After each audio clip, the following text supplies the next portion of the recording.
Exciting. Hi, guys. So my name is Shelby. I was named after a car. A cool car, Mustang. You guys know the Shelby Mustang? Anybody? Anybody old enough to know the Shelby Mustang? It's a fast car, which is appropriate. I was not, as some people think, named after that damn movie Steel Magnolias. Julia Roberts, you know that movie? Where she suddenly gets diabetes in the white lady salon, and Sally Fields keeps saying, "Shelby, drank your juice. Shelby, drank your juice. Shelby, drank your juice." She dies, by the way. For those of you who haven't seen Steel Magnolias, she dies. She dies of the worst Southern accent ever known to man. It was brutal. I wore my fancy pajama pants tonight, you guys. These have hidden pictures in them, so I figured if I'm bombing up here, at least you could find Waldo or solve the puzzle. It's not in the vag area, I can tell you that. It's up higher. Higher, people, just like Michelle said. My clothing these days gravitates more towards pajamas that I can also wear to a party. And, I wanted to get all spanked up in a tight dress, but that's just like a body armor, That just ends up like a body armor of Spanx and squished organs and lies. Fucking lies. Right? It's not good. It's not sexy. It it really limits your mobility and forces you to have to hold your pee in all night. Unless you get creative in the stalls and you do that side swipe to the side thing. You ladies know what I'm talking about. You've all done it in your bathing suits, right? See, she's done it. Just pull it to the side and try not to pee all over yourself. A little bit about me. I was a hyperactive Ritalin child. Ritalin was a type of cocaine that they gave to children. The adult version is Adderall. I'm sure you're all on it now. And yes, it stunts your growth and gives you an eating disorder and taxes your heart, but it also helps you get your shit together, which is what every 7-year-old needs. Am I right? I am right. Hell yeah. Thank God, though. You guys, all that Ritalin, all that, even thousands of pills. I didn't know I could sell it. I just took it and got all super focused and accomplished all of my lofty middle school goals. Entered college as a super clean, spotless dorm room, something they'd call later resting bitch face. Started 8 nonprofits for the greater good. It was fucked up. Drug lord would have been so much better. But I've stopped giving my mom shit about that drug because I clearly needed some reining in. I was a whirling dervish devil child. My main pre-amphetamine goal, you guys, was to be a dancer in the Rock and Roll Time Machine show at Six Flags. Mainly because I liked the way they ended all their shows, sort of, breathless and jazzy and, frozen. You want me to do it for you? All right, I don't even know if I can remember all the steps. I gotta do a little, I don't want to get, you really want me to do it? All right, I don't want to get whiplash or anything, thank you. All right, I'll do it for you. One more neck roll. All right, here goes.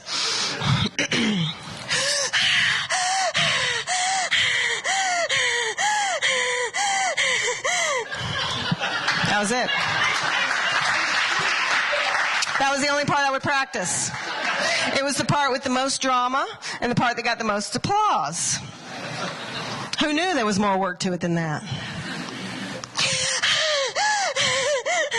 Thank you. It was the part that got all the applause. Thank you. God, you guys are slow. Thank you. Ridiculous. That's what I wanted to do for a living. Just that. I was also a weird child in other ways. I really had a love for handicaps. I wanted to be Stevie Wonder blind. I wanted to be an amputee.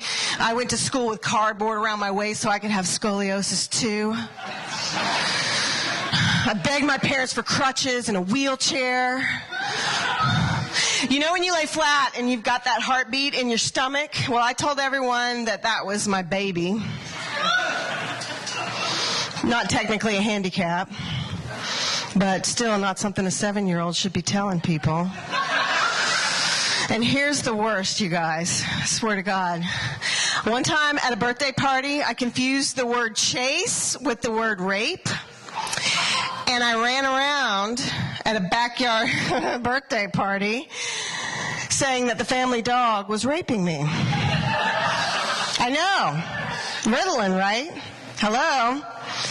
So I ran around in circles at this birthday party accusing the family chihuahua of raping me, going, he's raping me, he's raping me, Buster's raping me.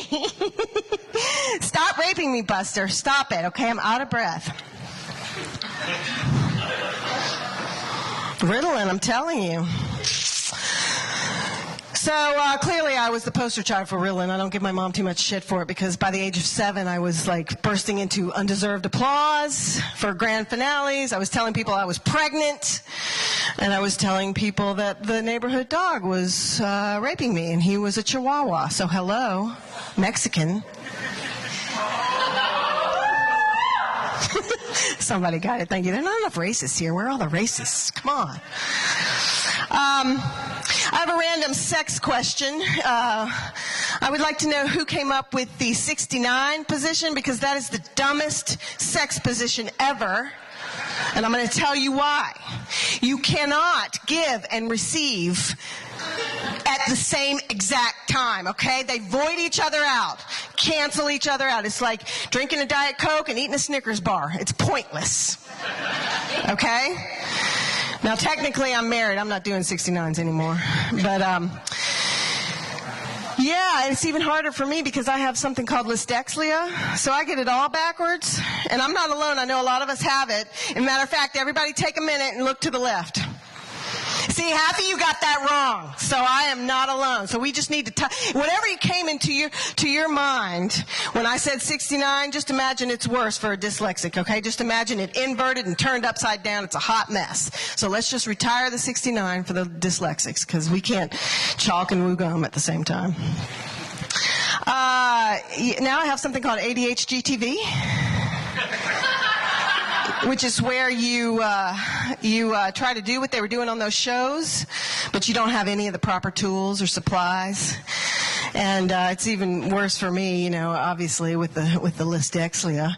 I will confuse tiny house with Project Runway or what not to wear, and I will be out in my yard with my entire wardrobe on a rack, trying to flip it into a tiny tent, which nobody is going to rent on Airbnb for $75 a night, okay? I get it, okay? Thank you, husband. Husbands, they're so smart. Any husbands here? One husband? Holy shit, really? I'm talking to you. Where are you, dude? Where's the wooer? Okay.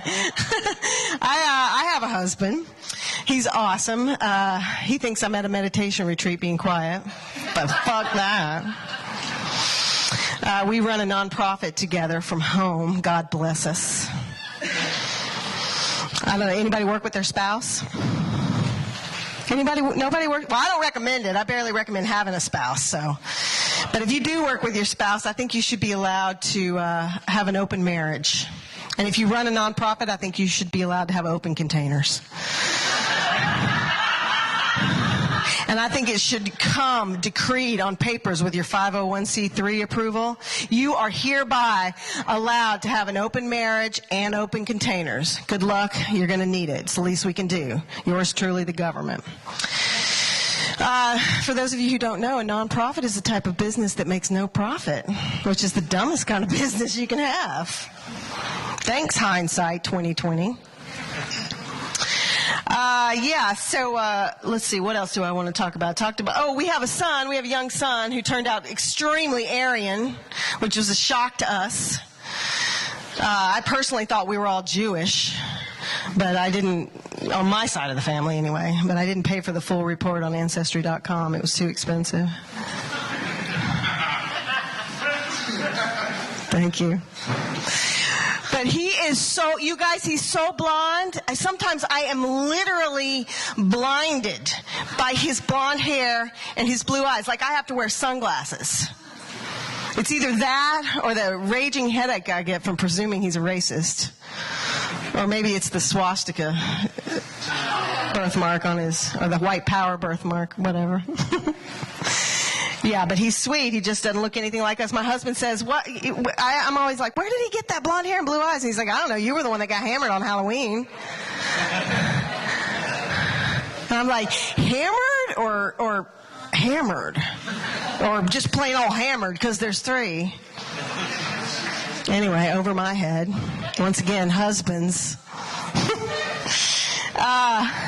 Anybody, you guys, is there nothing sexier than ladies that make lists? Come on. Our long, sexy list. Give it up for the... Where are my list makers? Come on, ladies. You don't write it down. You don't get to go to town. I don't have any idea what that means. I feel bad for the guys. Maybe that's why people are taking so many dick pics, because we're running around making so many lists. And there's never anything on the list for the guys, right? There's never anything fun. It's never like, buy bananas, call mom, try anal. Right? Never. I think you guys, you need to sneak some things on the list, just try it and see what happens. No 69s on the list.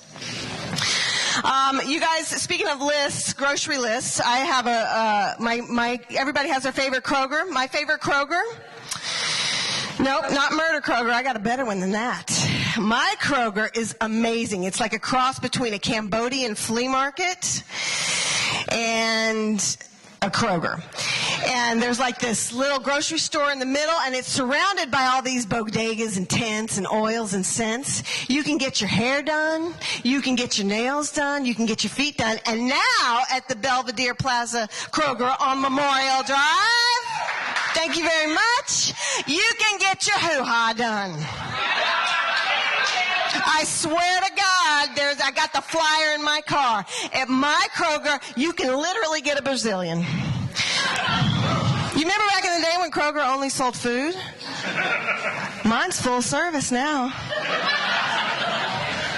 Imagine the screams that the children must hear. They're going to have questions that they're not ready to answer. And I don't know about you guys, but personally, I don't need a bald eagle or a French carpet or whatever they call them now. But if I did, I cannot imagine a worse place to get my lady garden manicured than inside of a Kroger. Oh my God. So I got to do it now. If for nothing else, for the material, right? So don't come into the Belvedere Plaza Kroger on Memorial next week, because you don't know. Like right now, this is the time of year where this is like a kind of what I need is like a vertical forest removal, Like I don't know if that's the name for it, but this shit's got some creep, Like it's like an Indian summer mixed with a kudzu situation down here. When is it ever gonna fucking end? So I don't know how long it's going to take. It's probably going to be like a hair salon thing where you got to take a break in the middle of it and go shop for some produce or something. Thank God I'm in a Kroger, right? So if I see you guys in there next week, I'll be like, hey, that was a comedian that was talking about getting the forest removal, right? Yeah, I got my little hoo-ha smock going. I'm just buying a butterball. They got butterballs on sale. So, don't come in there next week. You guys, I'm Shelby. Drink your juice.